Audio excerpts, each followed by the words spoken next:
আজকের রেসিপি গন্ধরাজ কাতলা, কিন্তু আমি একটু অন্যরকমভাবে তৈরি করেছি, সেটাই দেখাবো। এটা আমার সম্পূর্ণ ঠাকুমার রেসিপি। যদি দেখে নেন তাহলে কিন্তু একটু নতুন ধরনের হবে। আর 5টা গন্ধরাজ কাতলার থেকে একটু আলাদা আমি হরপ করে বলতে পারি। নমস্কার বন্ধুরা, মাই সিম্পল লাইফস্টাইল ব্লগে স্বাগত জানাই। প্রথমে আমি 5 টুকরো বড় বড় সাইজের কাতলা মাছ নিয়েছি। এই রেসিপিটা কিন্তু রুই মাছেও হবে, আপনারা চাইলে রুই মাছ নিতে পারেন। আমি একটা বড় সাইজের গন্ধরাজ লেবুর রস দিয়ে দিচ্ছি, মানে 2 টেবিল চামচ রস এর মধ্যে দিতে হবে।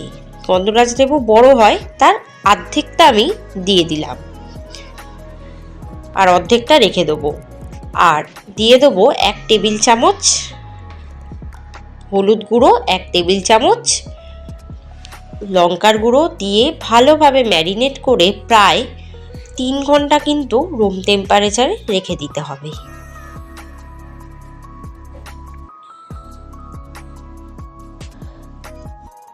কোনো রকম মাছে নুন কিন্তু মাখাইনি, খেয়াল করেছেন নিশ্চয়ই। এবার কড়াই গরম করে দিয়ে দেবো 5 টেবিল চামচ সর্ষের তেল। তেলটা গরম হোক, হালকা আছে, ততক্ষণ আমি কিছু মশলা করে নিই। দিয়ে দেবো 1 চামচ কালো সর্ষে, 1 চামচ সাদা সর্ষে, 6 কোয়া রসুন খোসা সমেত, একটা গন্ধরাজ লেবু তার রস মানে 1 টেবিল চামচ, আর 2টো শুকনো লঙ্কা, আর 100 গ্রাম মতো টক দই দিয়ে ভালোভাবে পেস্টটাকে করতে হবে, জল ছাড়া।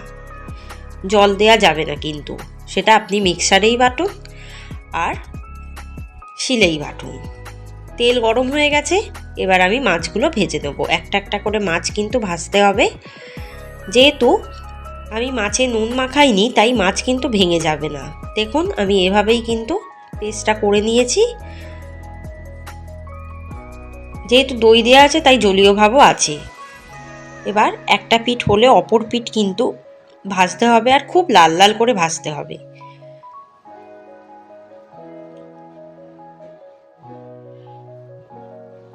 খুব লাল লাল করে ভেজে নেব। ভেজে ভেজে তারপর আমি কিন্তু তুলে রাখবো।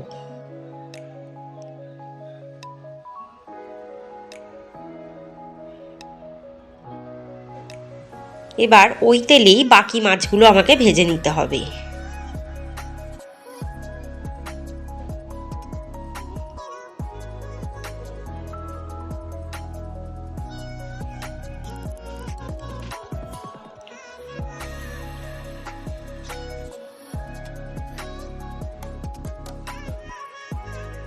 বাকি মাছগুলোই ওভাবেও কিন্তু লাল লাল করে ভেজে নিতে হবে।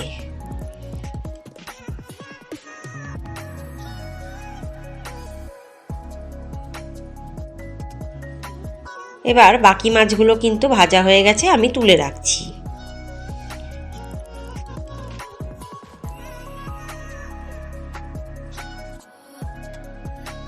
ওই তেলে আমি আবারও 4 টেবিল চামচ সর্ষের তেল দিলাম। দেওয়ার পর আমি মাছগুলোকে দিয়ে দিলাম, যেগুলো ভেজে রেখেছিলাম। তারপর দিয়ে দিলাম 1 কাপ পরিমাণ দুধ, আর ওই মশলার পেস্টটা পুরোটাই ঢেলে দিলাম। আর কোনো রকম জল ব্যবহার করব না। মাছগুলো ঝোলের সাথে খুব ভালোভাবে মিশিয়ে দিলাম।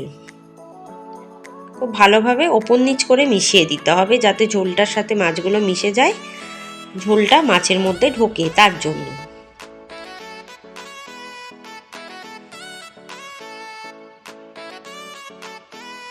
দিয়ে দেবো আরও 2 টেবিল চামচ দুধ। তারপর দিয়ে দেবো 1 টেবিল চামচ চিনি, 1 টেবিল চামচ নুন। নুনটা কিন্তু আপনারা পরিমাণ অনুযায়ী দেবেন। আর 3টে গন্ধরাজ লেবুর পাতা। এটা আমি একটু গরম জলে ধুয়ে নিয়েছি,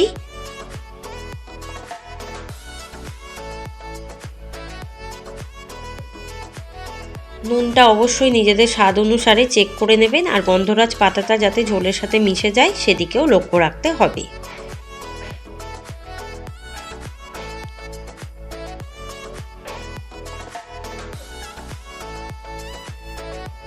মাছটা প্রায় সেদ্ধ হয়ে গেছে।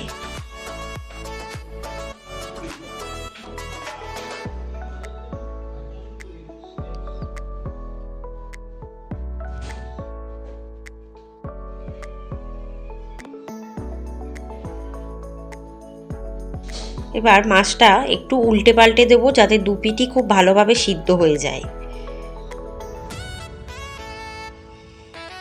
আর একটা সুন্দর গন্ধরাজ লেবুর গন্ধ ছেড়েছে।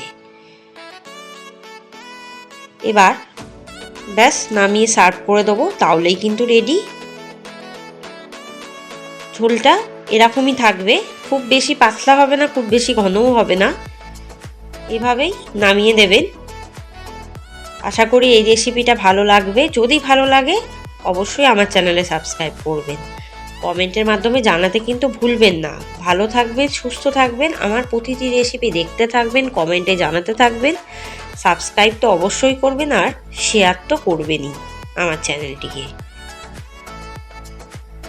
এরম গরম গরম ভাতের সাথে ভীষণই ভালো লাগবে আমার ঠাকুমার রেসিপিটি। কিরাম লাগলো নতুন ধরনের গন্ধরাজ কাতলা রেসিপিটি জানাতে কিন্তু ভুলবেন না। ওখান থেকে গন্ধরাজের লেবু দিয়ে দিলাম।